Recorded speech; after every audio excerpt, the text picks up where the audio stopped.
Guys, क्या आपको पता है कि इंडिया दुनिया की तीसरी सबसे बड़ी एयरलाइंस मार्केट है, लेकिन बावजूद इसके हमारी एयरलाइंस कई दिक्कतों का सामना कर रही हैं। जहां एक तरफ एयर इंडिया कर्जे में डूबा हुआ है, तो दूसरी तरफ इंडिगो एयरलाइंस के एम्प्लॉय सड़क पर आकर प्रोटेस्ट कर रहे हैं। लेकिन इन सब क्राइसिस के बीच एक शख्स ऐसा भी था जो शायद इस एयरलाइंस मार्केट में रिवॉल्यूशन ला सकता था। जी हाँ गाइस, हम बात कर रहे हैं राकेश झुनझुनवाला जी की, जिन्होंने जाते जाते हमारे लिए अकाशा एयरलाइंस लॉन्च की, जिसमें उन्होंने 3 ऐसी चीजों पर फोकस किया जो इंडिया के एयरलाइंस को टॉप पर लेकर जा सकता है। पहला, अकाशा एयरलाइंस में नंबर ऑफ सीट्स को ज्यादा रखा गया है, जो कि काफी कंफर्टेबल है।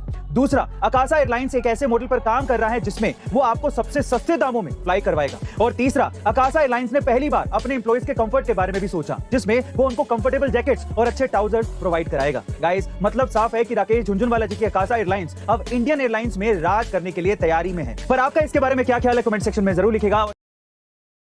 गाइस, क्या आप जानते हैं कि दुनिया का सबसे ज्यादा सोना आज भी हिंद महासागर में है? जी हाँ गाइस, और ये सोना 1 या 2 टन नहीं बल्कि पूरे 20 मिलियन टन है, जिसकी कीमत करीबन 1000 ट्रिलियन डॉलर से भी ज्यादा है। लेकिन अब सवाल ये उठता है कि इतना सारा सोना अब तक पानी में क्यों है?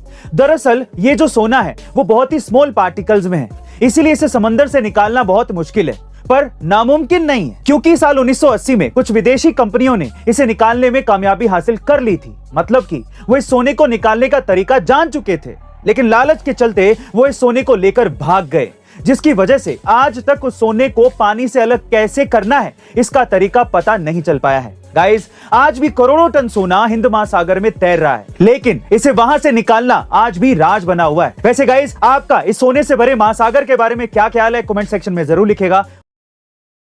गाइस, आज बड़े अफसोस की बात है कि भारत की अपनी कोई राष्ट्रभाषा है ही नहीं, और जब भी राष्ट्रभाषा की बात आती है तो ये देश 3 खेमों में बंट जाता है। पहला, जो हिंदी भाषा को राष्ट्रभाषा के तौर पे देखना चाहते हैं। दूसरा, वो जो अंग्रेजी भाषा की वकालत करते हैं। वहीं तीसरा तबका ऐसा भी है जो संस्कृत को राष्ट्रभाषा बनाने की बात करता है। डॉक्टर भीमराव अंबेडकर इसी खेमे में थे।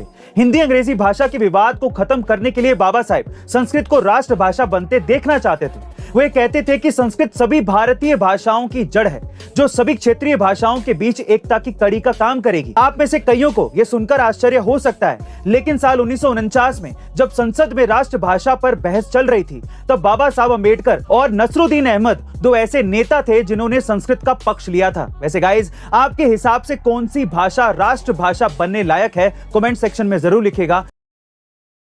गाइस, क्या आप जानते हैं कि मुंबई की धारावी हर साल $1 बिलियन का बिजनेस करती है? जी हाँ गाइस, $1 बिलियन का।